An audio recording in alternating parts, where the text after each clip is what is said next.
that's what we do with Vision 54. I mean, the two things, you know, we want to help for better performance, but we also want them to feel that they're developing in a positive way as a human being.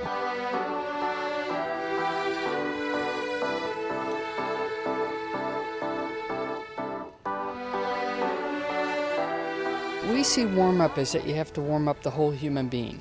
And I think we see this so often in sports is that coaches only warm up the physical part, but they leave this other huge dimension of the human being kind of dormant, or just they don't do anything to warm it up and keep it alive and active. And now the left foot? Well, actually, before coming here this morning, I did some meditation. Because I like to meditate, and that calms down my brain from having like too many mental things going on. And then I always do active gratitude.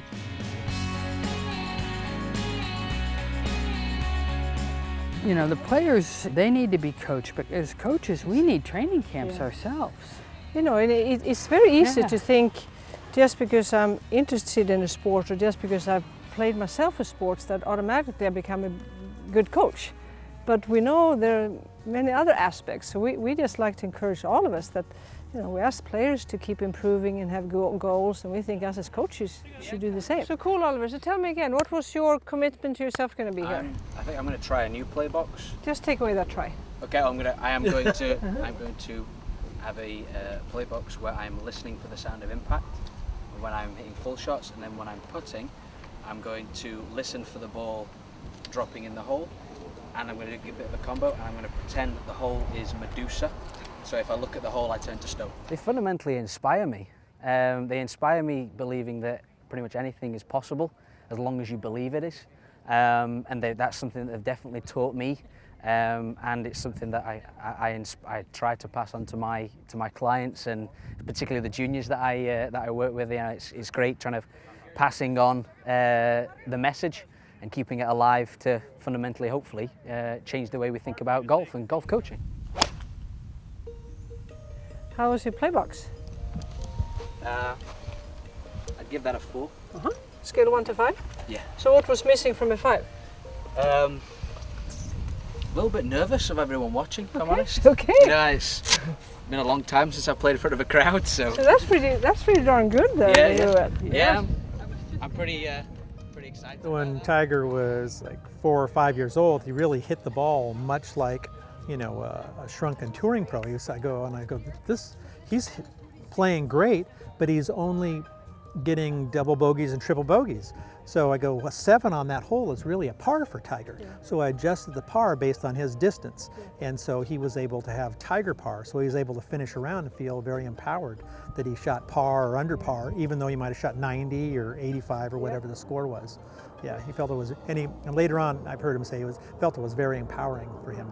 And another thing, how you always knew that Tiger needed to think it was fun to practice and play. Mm-hmm. So when you noticed he didn't think it was fun to work on the technique, then you figured out it's time to go to the golf course. Because he was, you know, Tiger loved, you know, he was there to have fun. He wasn't training to be a touring pro. So we're on the golf course having fun. So we go to the driving range, and if he's hitting the ball well, so why would I sit here and hit a whole bucket of balls? Let's get on the golf course, Rudy. And so, you know, really started to push me to warm up and then go on the golf course and talk about how to play the game better, you know, strategy and things.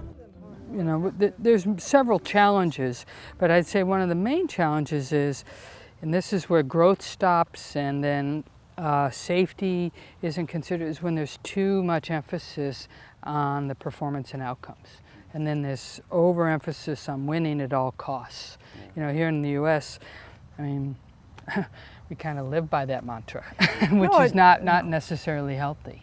But another thing, but it's breaking down and all that, but it can be the overemphasis on technique in all the training.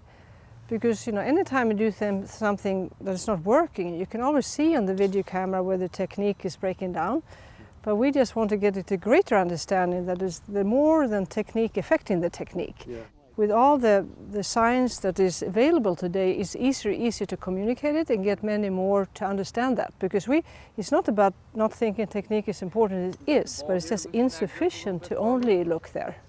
The truth is, for me, if it were just all about performance, and you know, the scores and the winnings and the rankings and the money for those that are professional, those kind of things. That would be a very shallow purpose, you know, but that it's about people developing themselves or kids getting an opportunity to develop themselves. That has a much higher purpose. So what would need for you to actually be happy about what you did, emotionally? Emotionally happy. I kind of am. You know, I maybe just didn't react as, you know, as happy, but I'm pretty chuffed with that. Yeah, I hope so, because they're darn good. Yeah. I definitely changed as a coach, and I would say I changed as a person. I look at myself in a more, I'd say, concise way. I look at my general skills, my life skills, and how that enables me to connect with people in day-to-day life, and especially with my profession as a golf coach. All of us have moments when we're really good. And we want to try to identify what is it I do when I do things really well and get really curious about that. If it's just one way to start, that's a great one. So we want them to recognize when it's fun and they do things well, what's happening. That's a perfect place to start. I've learned so much. I can't wait for tomorrow. I was telling them I wish I could redo yesterday with everything that I've learned today. So just how to listen, how to really use my communication skills better. So just giving feedback and receiving feedback. So there's so much to learn. I would like to travel around and learn from them all the time. They're incredible coaches. You know, I need to help my students find their own path rather than me telling them how to get there. Let them find their own way, because their own way is the best way for them. This is something that's it's new to me, and it's a new way of thinking, and I'm very excited about it.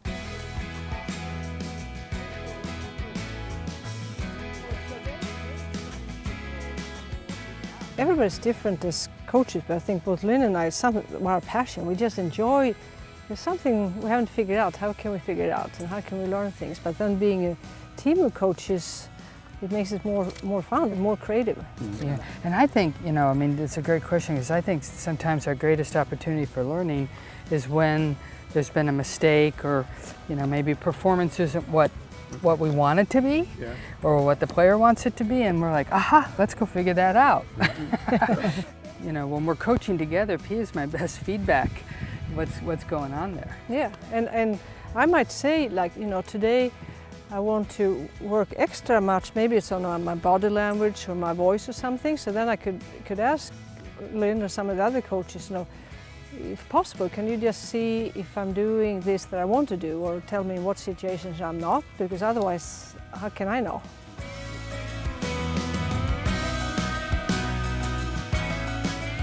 The things that I've learned here apply to not only just every other sport, but just daily life. Like every single thing I've applied, you can apply to relationships, you can apply to your career, and definitely for all of us being a better coach.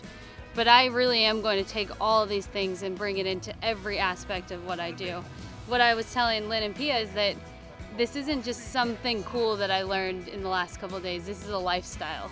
It's a whole change, and that's what is really special about this class, is that if you are open to it, it can change the way you think about everything.